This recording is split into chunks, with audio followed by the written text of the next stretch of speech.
墳前沒有花，容我撥開沙土，用眼淚種些吧。長埋是你嗎？何以未講一聲就撇下我回答吧？上次匆匆一別還約了結伴去共你遇上那道橋，約定了改不了，縱使到此時你的心不再跳，共你快將相會了，重回那一秒，如何回到當時猶如情侶熱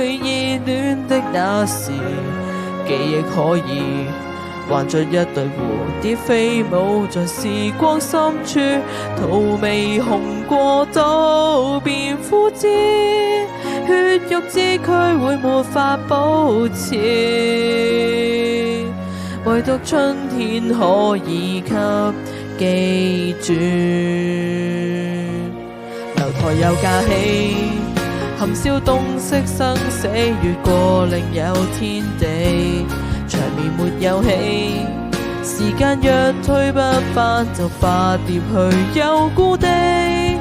，6尺荒土之下還有你，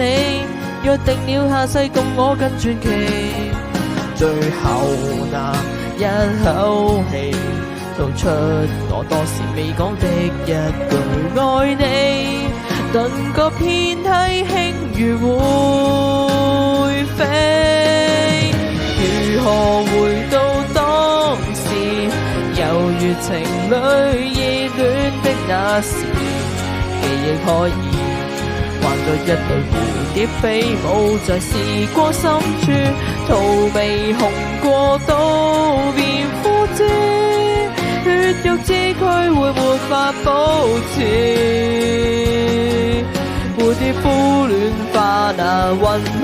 也願意，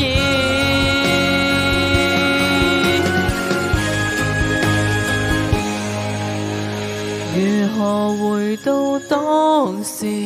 那會時間逆轉的約時，記憶可以縱使此際神傷不已，亦曾經出自凡人無法聽見的詩，種在心中萬劫不移。我知如何回到當時猶如情侶熱戀的那時，記憶可以